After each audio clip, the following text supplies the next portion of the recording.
Hello everyone, David here from West East Coaches. Today I'm going to give you a quick tip. Been asked a couple times on how I make wire ends look like this and how they're so good and so closed in. So I'm going to teach you how to do that today. So number one, what I use is 3/0 welding cable.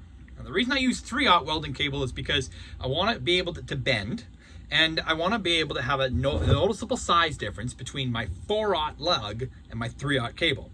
That way they can actually fit together. That's a key here. If you have a 4/0 welding cable, it's really hard to put it in a 4/0 lug. So, and then of course, we're also gonna make up some difference with some solder. So that's what I do today. So what I use is I use a solder ingot here. And what it is it's a piece of solder, as you see, and inside of it is some flux. So it keeps that solder together. So what we're gonna do, use some heat. So heat this in my vise here, like that. And I always, just for me, I always like to keep it consistent. I'm gonna heat the back side. The reason I heat the back side is just so it looks good. Honestly, just so it looks good. I like to keep them all consistent so I know that I made them. So what I'm looking for is a little bit of a color difference. This is a bit more shinier than the top part. I'm gonna do that. And then I'm gonna position that in there. And once this heats, it's gonna morph down. You'll see that little ingot go down just like that, okay? Essentially, remember, I'm heating the outside of it, so it's gonna heat up and go inside. I'm gonna keep the heat on here a little bit, just to kind of get all that solder to melt in there, that little ingot. Now we're gonna take my preemptive wire here and shove it in here. A little bit of twisting, a little bit of action here. And we want this to be right down. So we're gonna heat this up a little bit more here and push.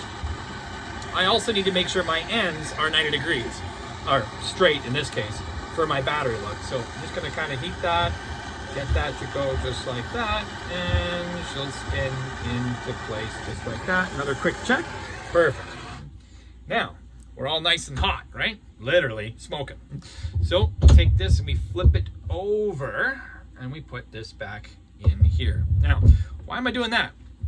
Well, that liquid solder then is running down that wire, and I can actually feel the heat in this wire. It's about up to here, I would say, so it's heating from here to here. Now, yes, transition of heat through the copper, but what the idea here is the solder is pushed outside of that connector, plus it's starting to run down the wire, which is gonna make a nice tight connection and a leak-proof connection. I always put some heat shrink on it. It's about an inch long heat shrink, about half an inch on the connector, half an inch on the wire, and that will 100% solve in here.